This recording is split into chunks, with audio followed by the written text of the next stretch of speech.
Angola, desde a independência, tem tido algumas crises económicas, principalmente na área industrial. Nestes 45 anos pós-independência, a economia angolana tem sido sustentada pelo petróleo, que é uma energia altamente poluente.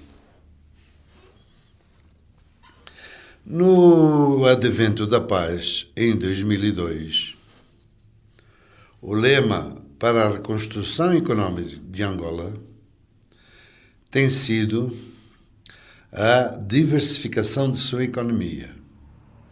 E este lema é repetido até hoje, mas com poucos resultados reais na economia. Alguma coisa aqui, algumas melhoras ali, mas no conjunto estamos bastante parados.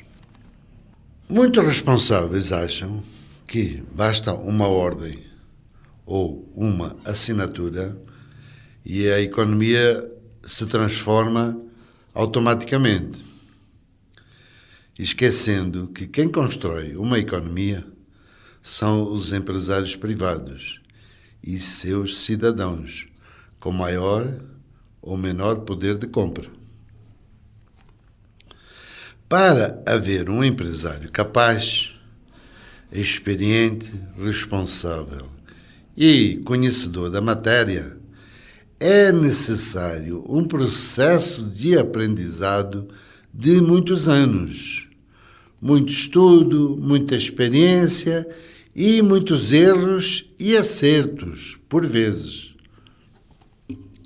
Não se forma um empresário através de uma ordem ou de uma assinatura ou de um qualquer curso dito de empreendedorismo.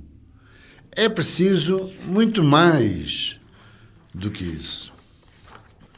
O governo fala numa diversificação da economia e aumento de produção.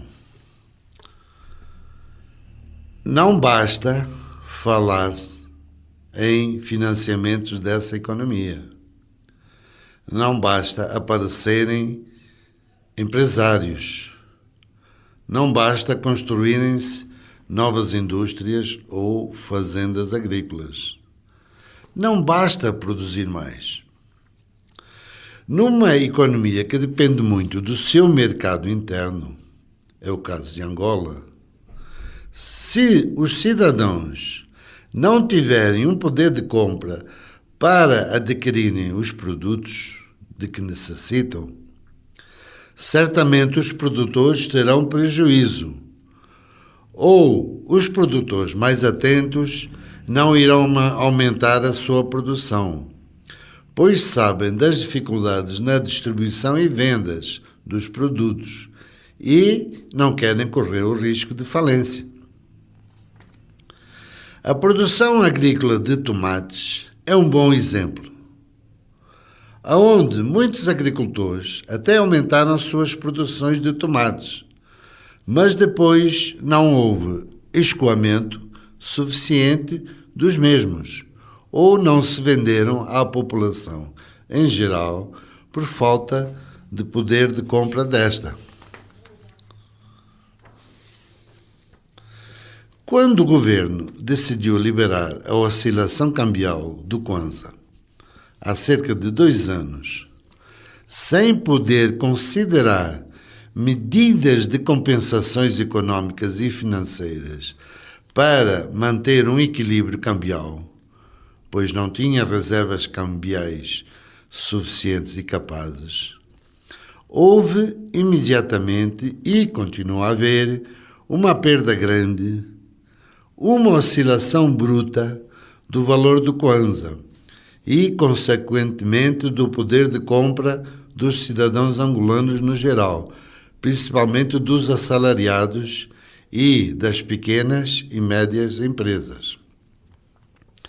Angola é um país essencialmente importador e os preços dos produtos importados naturalmente são fixados em função do valor das divisas em relação ao Kwanza. Nos últimos anos, os cidadãos perderam muito do seu poder de compra e, com isso, seus salários reais diminuíram. A solução de aumentar simplesmente os salários, principalmente os salários do funcionalismo público, que são muitos, num país com baixa produção interna industrial, é uma medida extremamente inflacionária, pois à medida em que os salários são aparentemente aumentados, de uma forma geral, automaticamente os preços dos produtos também sobem, e até numa escala maior, pois os mercados, de uma forma geral, estão atentos aos aumentos, e muitas vezes são especulativos.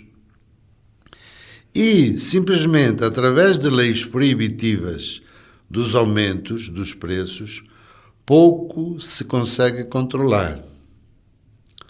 Se a economia industrial não tiver um foco exportador e os cidadãos tiverem um poder de compra baixo, é o caso de Angola, dificilmente haverá aumento na produção industrial e agrícola interna do país, pois não haverá certamente aumento nas vendas proporcionalmente.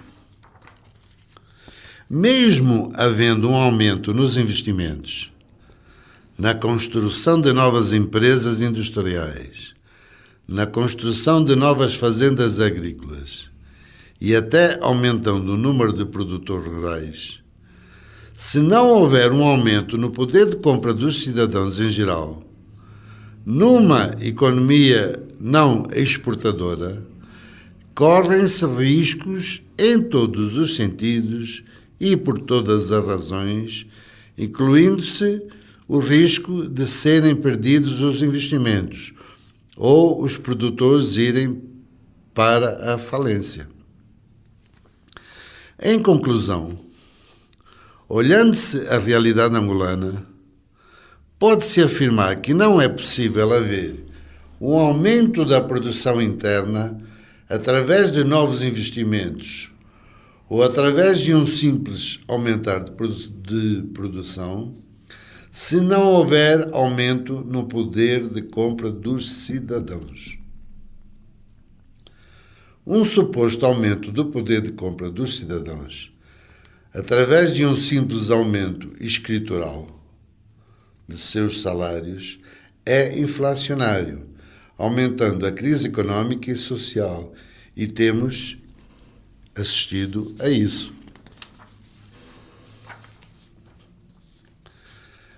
Temos então que encontrar caminhos económicos mais corretos e fundamentados num desenvolvimento sustentado do Kwanza, de maneira a aumentar o poder de compra dos cidadãos, das empresas e da economia interna, no geral.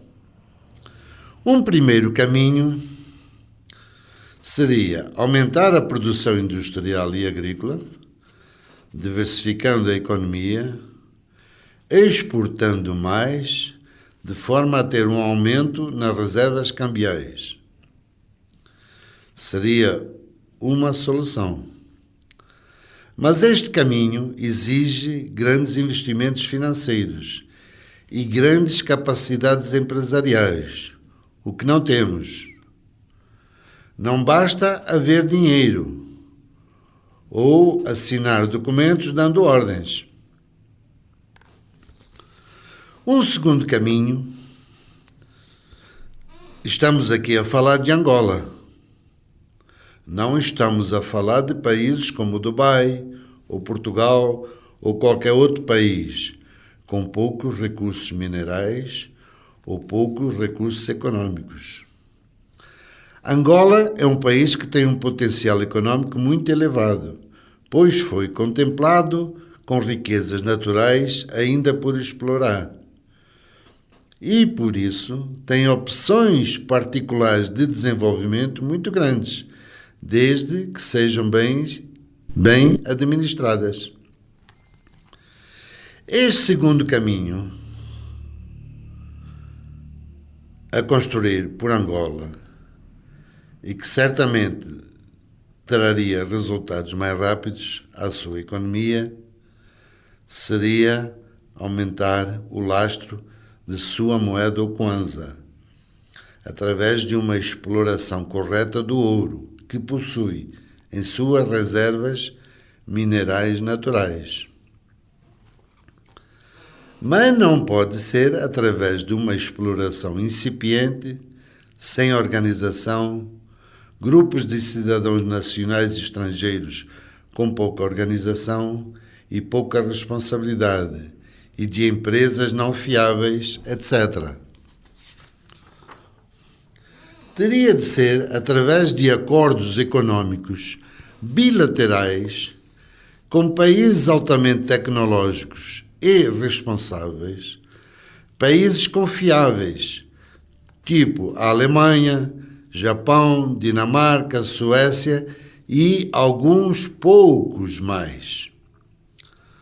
Angola faria acordos económicos com estes países para explorarem suas reservas em ouro em determinadas áreas extensas, durante um tempo médio e longo, tipo 30 anos, ao fim dos quais esses países devolveriam a Angola seus investimentos, ou até fariam novas parcerias com empresários angolanos capazes, devidamente preparados durante todo este tempo.